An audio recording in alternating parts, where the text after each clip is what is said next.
Vamos ler Gênesis, capítulo 21. Vendo Sara que o filho de Agar, a egípcia, a qual ela dera luz a Abraão, caçoava de Isaque, disse a Abraão: rejeita essa escrava e seu filho, porque o filho dessa escrava não será herdeiro com Isaque, o meu filho. E pareceu isso muito penoso aos olhos de Abraão por causa do seu filho. Disse, porém, o Eterno a Abraão: não te pareça isso mal por causa do moço, é por causa da tua serva. Atende a Sara em tudo que ela te disser, porque por Isaque será chamada a tua descendência. Mas também do filho da serva farei uma grande nação, por ser ele o teu descendente. Levantou-se, pois, Abraão de madrugada, tomou o pão e um odre de água, e pôs as costas de Agar, e deu-lhe o menino e despediu. E ela saiu andando, errante, pelo deserto de Berseba. E tendo-se acabado a água do odre, colocou ela o menino debaixo de um arbusto, e afastando-se, foi sentar-se de fronte, à distância de um tiro de arco, porque dizia assim: não verei morrer o menino. E sentando-se em frente dele, levantou a voz e chorou. Deus, porém, ouviu a voz do menino, e o anjo de Deus chamou do céu a Agar e lhe disse: que tens, Agar? Não temas, porque Deus ouviu a voz do menino daí onde está. Ergue-te e levanta o rapaz, segura-o pela mão, porque eu farei dele um grande povo. E abrindo-lhe Deus os olhos, viu ela um poço de água, e indo a ele, encheu a água de odre e deu de beber ao rapaz.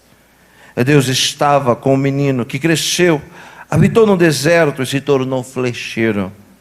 Habitou no deserto de Parã, e sua mãe o casou com uma mulher da terra do Egito.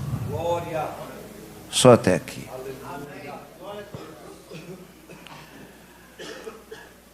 No próximo dia 13 de maio, portanto daqui a um mês, nós vamos comemorar uma data que para muitos já foi esquecida. Em 13 de maio de 1888, a nossa honrosa, digníssima princesa Isabel assinou aquela que é chamada Lei Áurea. O que é a Lei Áurea? A Lei Áurea é o ponto final, eterno, permanente da escravidão, o fim definitivo da escravidão no Brasil. Para quem não sabe, o Brasil foi um dos últimos países do mundo a abolir a escravidão. A escravidão, que muito mais do que uma calamidade humana, é uma das atrocidades mais vergonhosas da história da humanidade. Depois da perda da vida, a perda da liberdade é a maior de todas as perdas. Todavia, o texto que nós acabamos de ler conta uma história que aconteceu há 4.100 anos atrás, quando o mundo era bem diferente dos dias de hoje. Naquela época, era normal se ter escravos. E aqui, pela única vez, preste atenção, a Bíblia é um livro interessante, porque a Bíblia é um livro que fala muito de poucos e fala pouco de muitos. Esta daqui é a única experiência, é a única história de uma mulher chamada Agar. Então, ela está no grupo dos muitos, que a Bíblia só fala uma única vez. Não existe uma outra história de Agar. Não existe uma outra experiência, um outro contato, um outro momento, um outro mover na vida de Agar. Esse foi o único. Mas ainda que seja o único mover, foi suficiente para que a história dela estivesse sendo ouvida aqui. 4.100 anos depois, do outro lado do mundo. A Bíblia diz que Agar, preste atenção por gentileza. A Bíblia diz que Agar era egípcia e era também escrava. Olhe para mim. Eu fiquei muito perplexo com essa afirmativa. Como pode um egípcio, há 4.000 anos atrás, ser escravo? Porque há 4.000 anos atrás, o Egito era a maior potência do mundo. Não existia país no planeta mais poderoso. Não existia cultura no planeta, há 4.000 anos atrás, mais consistente, mais forte. Não existia civilização no mundo mais avançada na ciência do que o Egito. Quando isso aqui aconteceu, as pirâmides de Quéopes e as 3 grandes pirâmides já haviam sido construídas há centenas de anos. Portanto, ser egípcio há 4.000 anos atrás era ser cidadão da nação mais poderosa do mundo.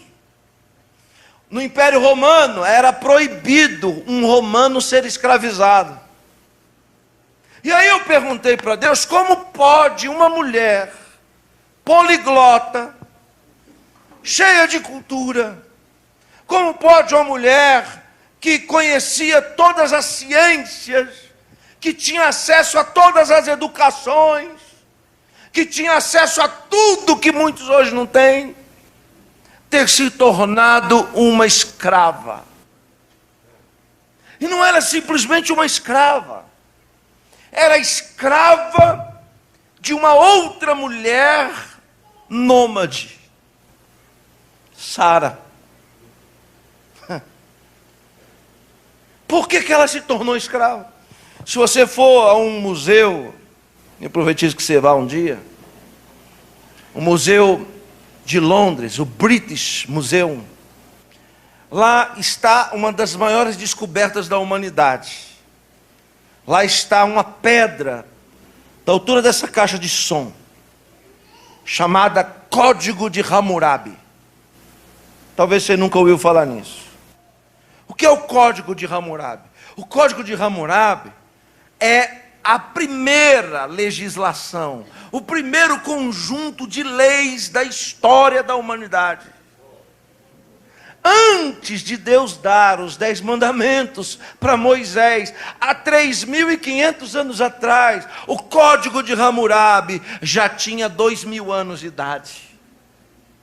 Lá no Código de Hammurabi estava escrito uma lei que depois foi agregada à Bíblia Sagrada. E essa lei do Código de Hammurabi vai explicar por que uma mulher do tamanho, da grandeza de Agar se tornou escrava. Olha para mim, é simples. A lei do Código de Hammurabi que o Egito seguia, a lei é para se aplicar o quê? A justiça. Eu estou explicando por que uma mulher do calibre de Agar não era analfabeta, Agar não era pobre, Agar não era qualquer pessoa. Como pode uma mulher dessa se tornar, com tanta graduação, escrava? E aí está a explicação. O Código de Hammurabi diz que quando um homem casado morre deixando dívidas, quem está me entendendo? Você vai ler isso depois no livro dos Reis. Quando o homem casado morre deixando dívidas, eles têm que pagar as dívidas com patrimônio. Se não tem patrimônio, quem vai pagar as dívidas são os filhos. Os filhos serão escravizados. Olhe para mim, quem está me entendendo? Então o credor chegou, disse: o seu marido morreu? Me paga. Eu não tenho dinheiro, então me dá a sua casa. Não, eu não tenho casa, eu não tenho patrimônio para dar, para pagar a dívida. Aí o credor disse: você tem o quê? Eu tenho filhos. Então os filhos são levados, são vendidos como escravos, e o dinheiro disso é para pagar a conta daquele homem que morreu. Quem entendeu, diga amém. Mas o Código de Leis ainda diz mais. Se o marido que morreu não deixou patrimônio, só deixou dívida, não deixou filho, quem vai ser escravizado é a esposa dele. Então, aqui está a resposta. Por que uma mulher com tantos diplomas se tornou escrava, foi vendida, deixou de ser uma cidadã da maior potência do mundo conhecido, para se tornar uma mercadoria? Agar deixou, ela perdeu a sua dignidade e foi vendida como uma mercadoria. Agora olhe para mim, não era uma mercadoria qualquer não, porque quando Sará, a mulher de Abraão, viu Agar, foi examinar Agar, ela deve ter perguntado: quantas línguas a senhora fala, senhorita? A senhora é o que? Ela disse: sou egípcia. Egípcia, fala quantas línguas? Falo 7. Conhece todos os costumes, todas as culturas. Você é letrado? Sou, sim, senhora. Sara vai em Abraão e diz: compra essa mulher para mim, porque eu quero que ela seja minha serva. Agar não foi comprada por Sara para carregar tijolo na rua, não. Não foi comprada por Sara. Ouça o que eu estou dizendo. Sara é nômade. Sabe o que é nômade? Nômade é alguém que não tem casa, não tem paradeira, habita em tenda. Olha aqui para mim o que eu estou dizendo. Sara olha para Abraão e diz: compra essa mulher para mim. Eu quero ela para ser minha serva. Mas não é para puxar água lá no poço. Mas não é para cuidar dos cabritos na rua, não. Eu quero que ela habite dentro da nossa tenda, porque eu quero aprender tudo que ela sabe. Quando você, ainda que perca tudo, tenha algo que ninguém possa roubar de você, essa essência vai colocar você dentro da tenda, e não debaixo do sol causticante. O nome disso é conteúdo. Já fui 29 países do mundo, alguns 19 vezes. Pior coisa que pode existir é crente vazio, sem conteúdo. Porque quando é vazio, sem conteúdo, vai perder os dentes na esquina, carregando peso debaixo de chibata. Mas quando tem conteúdo, ainda que sofra, Deus o permita viver na sombra da tenda. Sará disse: eu quero essa mulher para mim. Eu quero que ela seja minha companheira dentro de casa. Ela não vai fazer trabalho de rua não, ela vai fazer trabalho dentro de casa. Vai cozinhar para mim, deve cozinhar bem, é egípcia. Tudo que ela faz deve ser com excelência. Eu quero ela para mim. Coloca Agar dentro de casa, preste atenção. A amizade, os laços entre Agar e Sara se fortalecem. E então um dia, Sara percebe que ela não pode dar um filho para Abraão. Então quem que ela recorre? A sua melhor amiga. Ela vira para Agar e diz: você é uma pessoa de confiança. Você é uma pessoa que eu tenho afeto, amor. Vai ser honroso para mim, Sara falando para Agar, que você se deite com meu marido, que ele coabite com você, e através de você, Agar, através do seu ventre, seja gerado um filho para mim. Agar se constrange, porque essa não é uma cultura egípcia.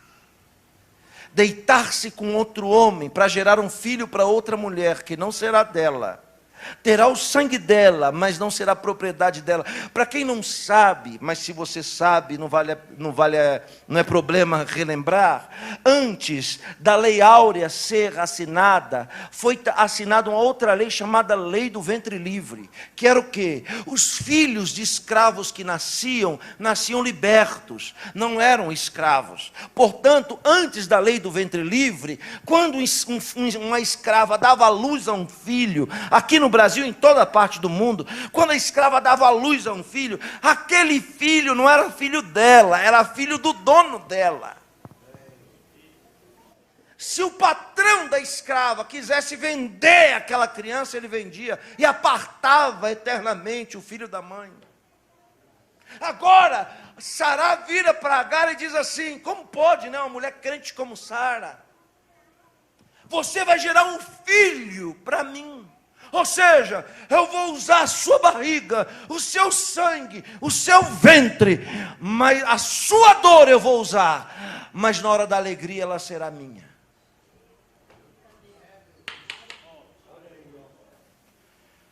Agar não tem poder sobre ela mesma, porque ela é uma escrava.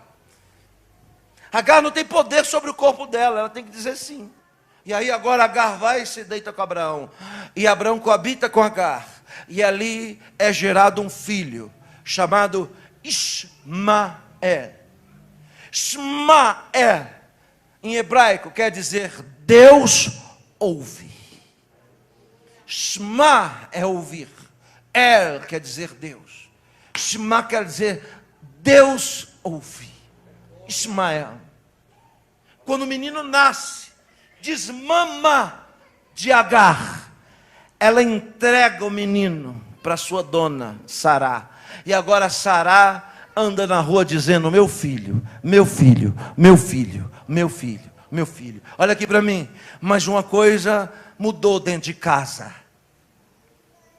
Sará faz com que Agar seja enviada para fora da tenda. Por quê? Para que ela não crie vínculos amorosos com o menino. Para que o menino não cresça e um dia Agar na cozinha vire para Ismael e diz assim: ô Ismael, menino, vem cá, a sua mãe verdadeira sou eu.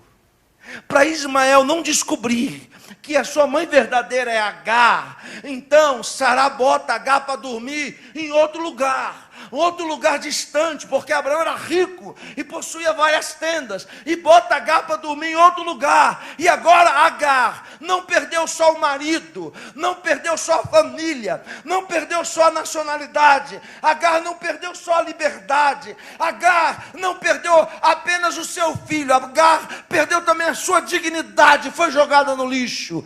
E Agar agora fica distante do menino, para nunca dizer para ele que Ismael é filho dela.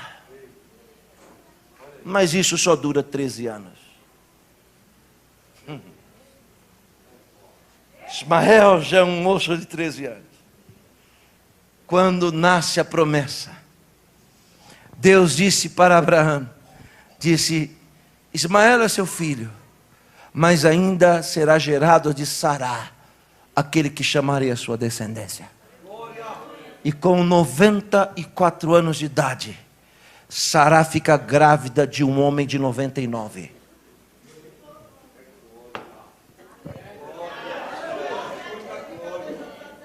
Você já ouviu falar isso alguma vez? Você já ouviu dizer se útero de mulher com 94 anos de idade consegue gerar alguma coisa? Você já ouviu dizer que sêmen de homem de 99 anos tem força para ter filho? Então, quem fez nascer Isaque no ventre de Sará não foi Abraão, mas foi a força da promessa de Deus. Foi o poder da promessa de Deus. Porque tem coisas que a gente não pode fazer, mas Deus pode. E se Deus quiser fazer, não há ninguém que possa impedir. Agora a Bíblia diz, preste atenção, é uma história bonita, é um belo enredo. Agora o menino nasce e vira o caçula da casa. Eu me lembro muito bem que no ano de 1976, Em 73 eu nasci e deixei 2 irmãos no canto. Sabe o que é isso, essa frase no canto? Tem aqui ou só lá em São Paulo? No canto é assim, você é filho único. Aí nasce um caçula, todas as atenções saem de você e vai para o caçula. Aí diz assim para você, ficou no canto. Eu deixei 2 no canto, quando nasci em 73. Era a alegria da casa. Fiquei 3 anos soberano na casa. Mas em 1976, nasceu minha irmã Gislene, branquinha, dos olhos verdes. Aí você imagina quem foi para o canto. O gordinho de orelha abanada, de queixo fino, foi para o canto. Fiquei no canto. Ismael ficou no canto quando Isaac nasce. Olha aqui para mim. Às vezes a gente precisa ser colocado de canto. Porque se a gente estiver no meio dos refletores, Deus não vai fazer o que Ele tem que fazer. Eu vou dizer algo aqui da parte de Deus. Tem pessoas aqui que estão atrapalhando o trabalhar de Deus na sua própria vida. Quando a gente é colocado de canto, entre aspas, esquecido. Eu estava indo para Taubaté, 40 quilômetros de São José dos Campos, com um moço, um pastor obreiro, chegou de Portugal, triste. Aí eu fui e contei para ele a história de Saulo. Você conhece a história de Saulo? Atos capítulo 9. Paulo ficou 4 anos e meio matando crente. 4 anos e meio matando crente. Quando ele se converte, Deus fala para Ananias, vai lá, porque tem um moço te chamando, te esperando, e o nome dele é Saulo. Aí Ananias diz, eu ir lá, mas esse cara é violento, só sabe matar os outros. A resposta de Jesus é, vai, porque este é vaso precioso para mim. Importa sofrer pelo meu nome. Ananias vai, põe a mão em Paulo assim, ó, e já sai correndo. Nunca mais Ananias e Paulo se viram. Quando Paulo se levanta da cegueira, enxergando, ele diz, agora eu sou crente. Ninguém acredita. As pessoas não são obrigadas a acreditar em nós. Não adianta você querer colocar de goela abaixo. Para as pessoas acreditarem em você, você precisa convencer elas com atitude.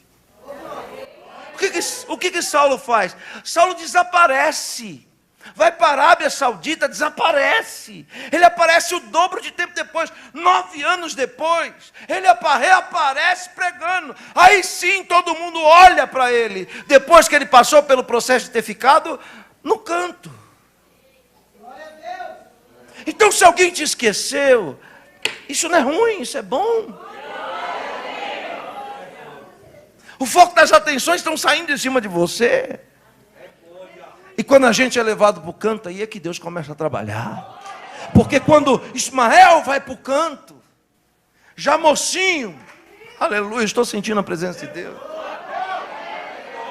Quando ele é rejeitado, rejeição é um perfil de alguém que segue a Deus.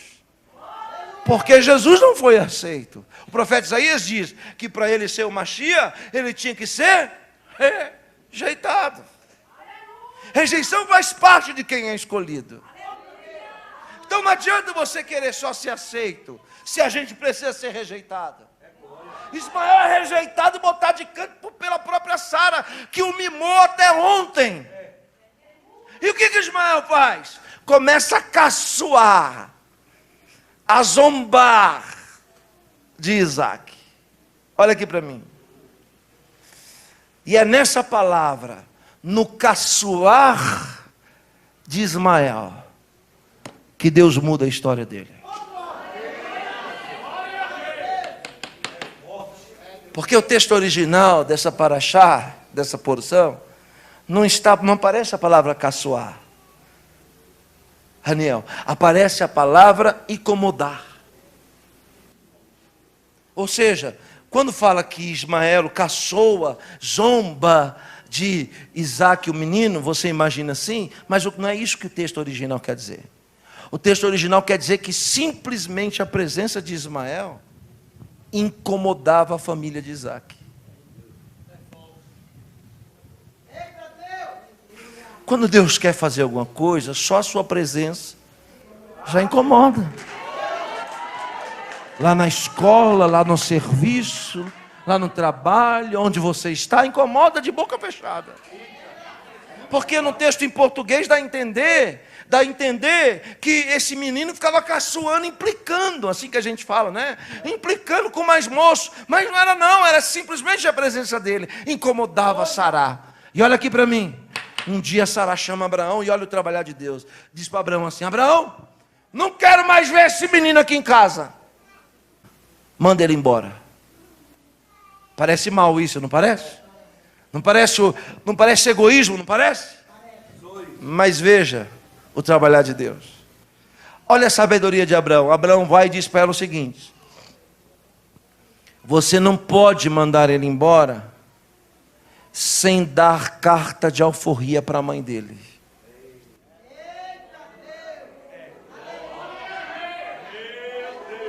Para eu mandar o menino embora, eu tenho que mandar a mãe também. E para eles ir embora, Sara, são propriedade sua. Você tem que assinar a lei áurea. Você tem que assinar a carta de alforria e libertar eles. Alguém que estava condenado a morrer escravo, que está lá capinando lá no outro lado da horta, que perdeu o filho, perdeu tudo. Agora Sara olha e diz assim: então pode liberar eles, pode dar carta de alforria para eles, pode mandar eles embora. Aí o Senhor aparece à noite para Abraão e diz assim: Abraão, é de muito gosto para mim. Não fique pensando que isso é mal, isso é bom. Olha. Então isso quer dizer o quê? Que a vida pode ser vista sempre por um outro ângulo. O diabo quer que você só veja as coisas ruins, o lado ruim da história. Mas não tem só um lado ruim da história. Tem um lado ruim sim, mas também tem um lado bom da história. E o lado bom da história vale mais a pena do que o lado ruim. Então às vezes você está achando que está perdendo. Recebe quem entende? Você não está perdendo, você está ganhando. Aí o Eterno fala para ele: libera. Aí Abraão vem, assina aqui, Sara. Sara vai e assina a alforria. Chega lá em Agar, Agar assustada, 13 anos sem ver o filho, escrava. Chega em Agar e diz: Agar, a partir de hoje você tem uma identidade. Você agora voltou a ser quem você era, livre. Aleluia, estou sentindo a presença de Deus. Outra coisa, Agar, não fica aqui no deserto não. Volta para sua terra. Volta para sua pátria. Aí Agar diz: tá bom. Só que entre o lugar onde eles estavam acampados até o Egito tem um deserto. Eu já passei lá uma vez, chamado deserto de Berseba. Esse nome Berseba vai aparecer várias vezes na Bíblia, porque esse é o deserto que faz ligação entre o Egito, onde está o Monte Sinai, e a Terra Santa. Esse deserto, senhoras e senhores, faz 50 graus de dia na sombra. Na sombra. E de noite, 5 abaixo de zero. Olha aqui para mim. Está achando Brasília seco? Você não sabe o que é a umidade do ar no deserto de Berseba. O que você faz quando você sente calor? Chegou em casa agora, todo suado, o que você faz? Tira a roupa. Opa, eu vi Israel aqui suando. Vai chegar lá, ele vai tirar essa roupa, vai torcer. Vai sair um outro Israel ali daquela camisa. De tanto que ele suou. Então, quando você soa, naturalmente aqui no Brasil, você arranca a roupa, sim ou não? E refresca, sim ou não? Você já reparou que os nômades do deserto andam enrolados só com o olho para fora? Aí você vai dizer assim: mas com um calor desse, esse rapaz devia tirar essa roupa quente, vai morrer aí dentro sufocado. Mas eu vou lhe explicar uma coisa: no deserto de Berseba, se você tirar a roupa e começar a suar, você desidrata, em 26 minutos você está morto, porque a umidade vai sugar toda a água do seu corpo, via as narinas e todas as mucosas. de modo que em 26 minutos você não percebe, vai desidratar de um jeito que você não pode beber água, que quiser você não recupera, morre. Por que os nômades ficam enrolados? Eles só com o olho para fora, para manter a umidade do corpo. A água continua com eles. E a sequidão do deserto não seca.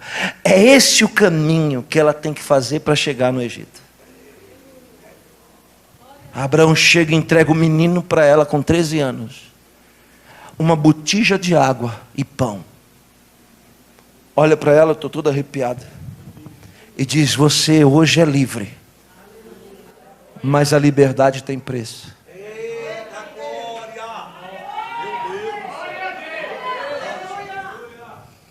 Abraão diz para ela o seguinte, eu vou dizer o que diz o Talmud.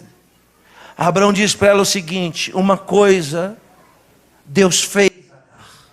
Você chegou aqui na minha casa acreditando em Ísis, Osíris e todas as entidades demoníacas que você servia quando você morava no Egito. Mas aqui em casa você aprendeu que só existe um único Deus, que é invisível, mas é real. Agar, que veio arrastada do Egito, não vai voltar de mãos vazias. Ela vai voltar com um filho que ela nunca teve. Ela vai voltar com a carta de liberdade que diz que nunca mais ela pode ser escravizada. E mais do que isso, vai voltar, quando ela meteu o pé na fronteira do Egito, ela pega a documentação egípcia de novo e se torna egípcia novamente. Mas tem um detalhe: para isso ela vai ter que atravessar o deserto. 50 graus na sombra. O deserto de Berseba. O que ela tem? Um menino de 13 anos numa mão, uma botija de água na outra e um pedaço de pão. Abraão diz: o caminho é esse. Ela parte. Quando ela bota o pé em Berseba, que ela sente a sequidão do ar, o menino grita o quê? Tô com. Ela puxa a botija d'água e diz: bebe água. O menino, ó, prá, bebe água. Anda mais um pouco, a sequidão do ar vai evaporando o suor do menino. O menino vai e diz: quero água. Ela vai, pum, água de novo, água de novo, água de novo. Olhe para mim. Ela entrou dentro do deserto e andou 10 quilômetros e a água acabou. Irmão, da onde ela estava para onde ela tinha que chegar, são 120 quilômetros. Quando deu 10 quilômetros, a água acaba. O menino diz: mãe, eu quero água. Ela diz: não tem água, só tem pão. Não, mas eu estou com sede. O menino vai desidratando e diz: vou morrer. O que Agar faz? Deus foi injusto comigo. Por quê? Porque Deus fez a obra pela metade. Não era melhor eu morrer lá na terra de onde Abraão estava? Não era melhor o meu filho ficar sendo humilhado lá? Mas pelo menos não estava lá. Agora o Senhor nos tira dessa comodidade e nos leva para esse deserto para nos morrer, para a gente morrer. Quando ela olha, ela vê uma árvore que só dá em Berseba. Berseba não tem nada, irmãos, é só pedra. E no meio do nada ela olha e vê uma árvore chamada zimbro.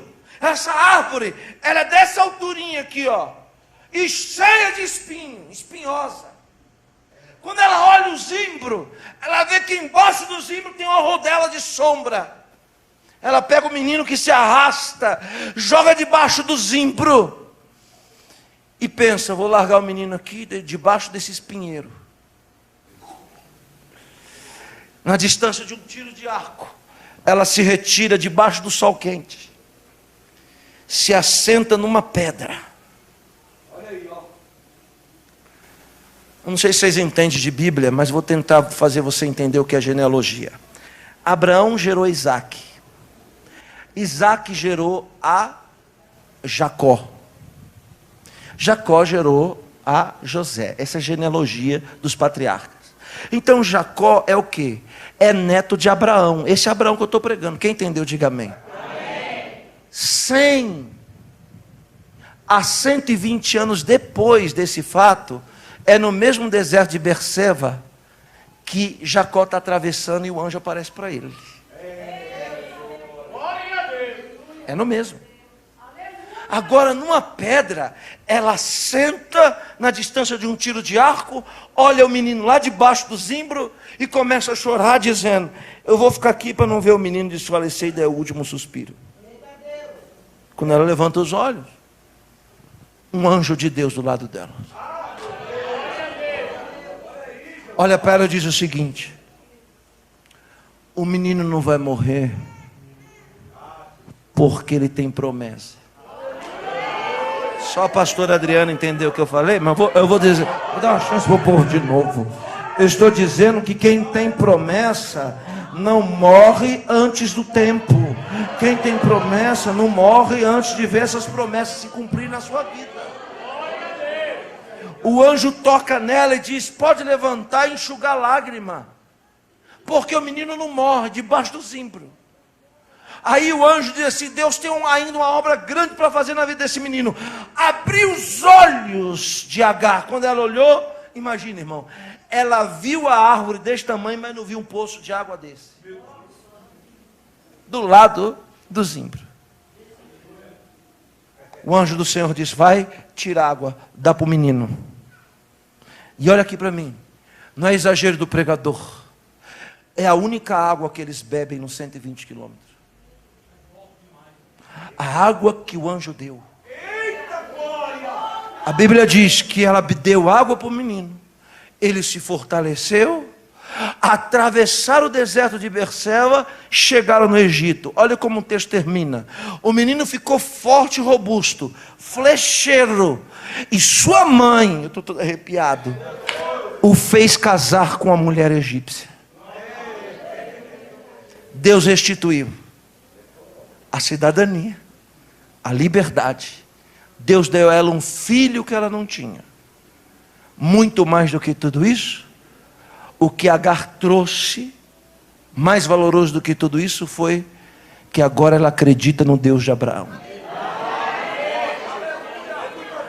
Deus disse assim: deste menino desprezado, eu vou levantar 12 nações.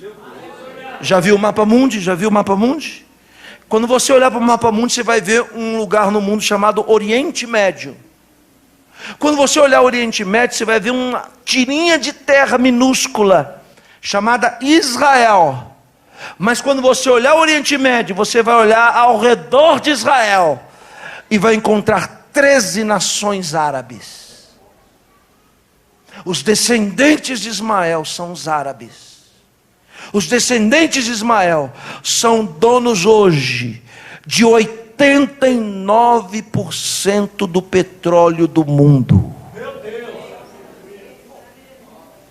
89% do petróleo do planeta pertence aos descendentes de Ismael, porque sua mãe o colocou debaixo de um zimbro.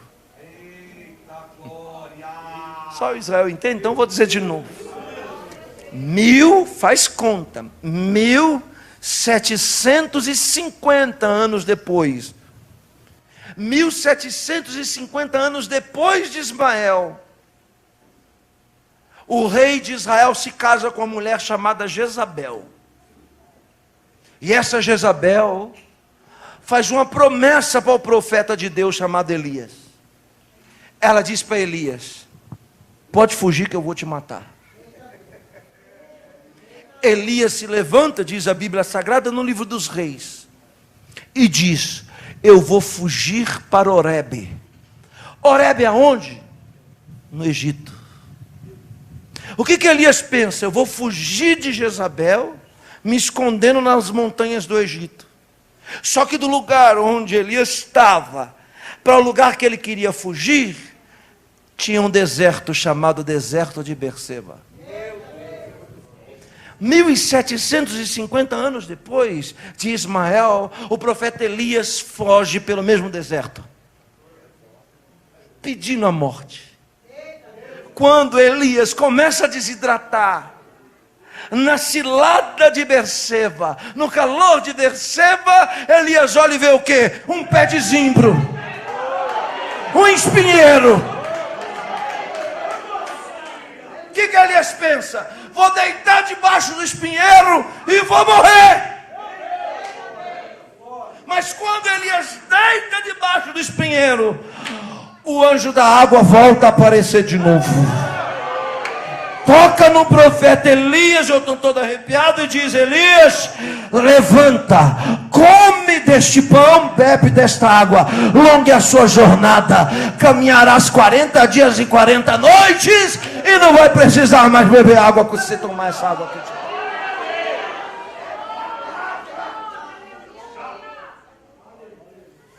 Eu sei que muitos de nós estamos numa travessia. Sim ou não? Sim. Nós saímos de um lugar, nós saímos de uma fase, nós saímos de uma condição, estamos em busca de algo melhor. Muitos de vocês eram escravos. Jesus veio e deu alforria. Vocês estão carregando essa alforria com vocês, que diz que nunca mais vocês serão escravos de novo.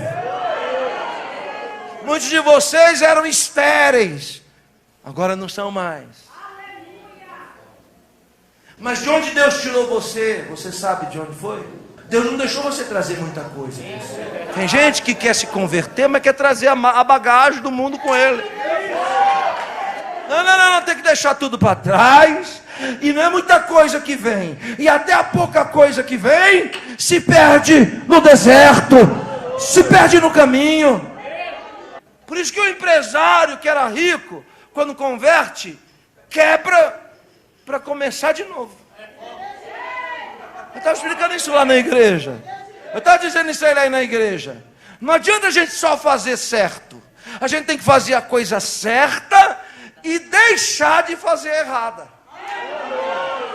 Porque tem gente que faz uma coisa certa, mas continua fazendo as coisas erradas. Eu sei que Deus está falando com alguém aqui. Não adianta nada você orar, jejuar, cantar, pular, gritar, chorar, e quando sair daqui continuar fazendo coisa errada. É por isso que não está acontecendo as coisas que tem que acontecer. Porque para acontecer você tem que fazer o certo e deixar de fazer o errado. Senão não vai ter efeito. Agora, olha aqui. Nós estamos numa travessia, minha senhora. E não carregamos muita coisa com a gente. Mas uma coisa eu sei. Tem um zimbro esperando a gente. Tem uma sombrinha para nós aí no meio do caminho. E eu vou dizer para você, posso? Porque Deus não me tirou do seio da minha família para vir aqui perder tempo com você. Eu sou enviado de Deus, eu acredito assim. O Senhor me trouxe aqui para lhe dizer que essa semana você entra nessa sombra desse zimbro. É a semana do refrigério, onde o anjo do Senhor vai se aparecer para você, vai suprir a sua necessidade. E recebe a palavra quem acredita. Esse deserto, a partir de agora, não demora mais que 40 dias. Daqui a 40 dias, você já vai estar fora de Berseba. Daqui a 40 dias, esse pão que você está comendo agora, essa água que você está bebendo agora, vai te dar força para atravessar. Eu queria só ouvir um glória a Deus de confirmação daqueles que acreditam. O anjo do zimbro está aqui. Tocou em Elias e disse para Elias: come desse pão, foi eu que fiz. Bebe dessa água, foi eu que trouxe. E com esse golinho que você vai dar, você vai caminhar 40 dias e 40 noites. Não vai sentir nem sede e nem fome. Quem quer dessa água? Quem quer desse pão? Curva a sua cabeça, deixa eu orar por você. Você está nessa travessia E foi na terça-feira passada que Satanás te disse que você não ia conseguir atravessar. Foi na terça-feira passada agora que suas pernas enfraqueceram, que sua fé balançou. Quando chegou o exame do médico, quando chegou a notícia, quando chegou a resposta, quando bateu a tristeza, o desânimo, e a depressão invadiu seu coração. Porque na verdade, na maioria das vezes, a gente é mascarado, fica rindo para os outros, chorando para Deus. Na maioria das vezes a gente fica se enganando a si mesmo, que é o pior dos enganos. Mas o Deus que é conhecedor da vida de cada um de nós, está lhe dizendo: eu conheço os seus medos. E eu sei que você está com medo. Eu sei que você está achando que você vai ficar aí nessa situação para sempre. Então eu, o Senhor, te digo: veja, que coisa grande eu vou fazer. Quando tu levantares os teus olhos nessa semana, no primeiro dia da semana, que é amanhã, você vai já começar a enxergar esse zimbro. As pessoas vão dizer para você: é espinho.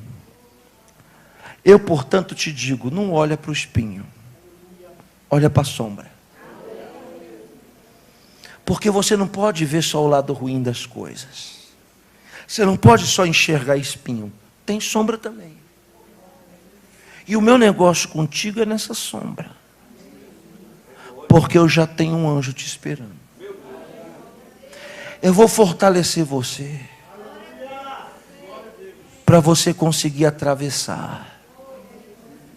Eu vou te tomar pela sua mão nessa travessia.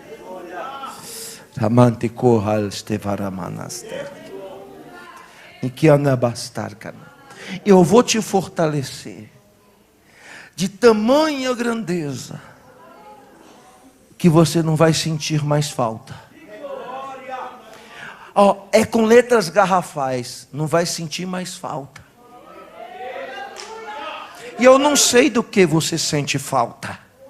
Tem pessoas aqui que estão sentindo falta.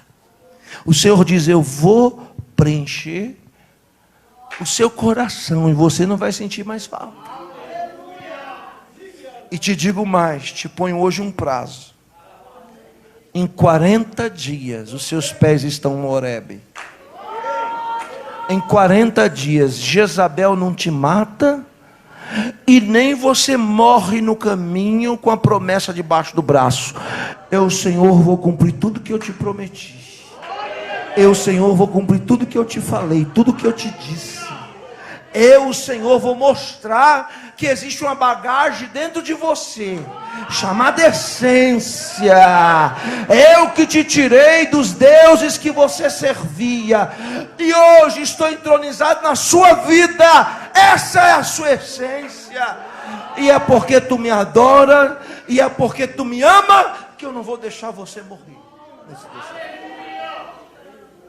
Deus santo e bendito e clemente, misericordioso, justo, compassivo e bom Deus longânimo, que visita a iniquidade dos pais nos filhos até a terceira e quarta geração daqueles que te aborrecem.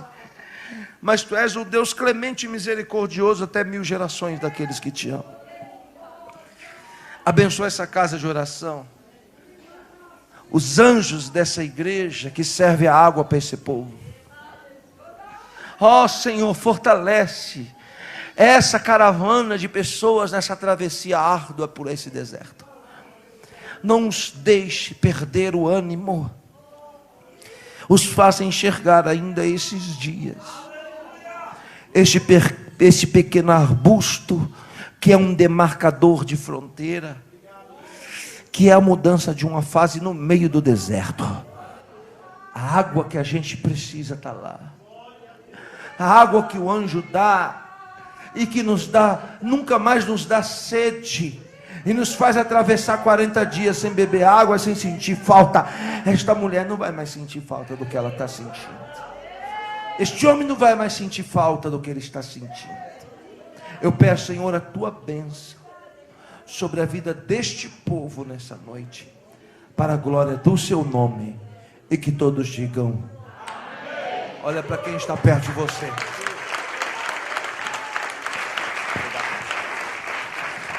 Olha para quem está perto de você, aperte a mão dele e diga: o anjo do Zimbro nos encontrou aqui hoje.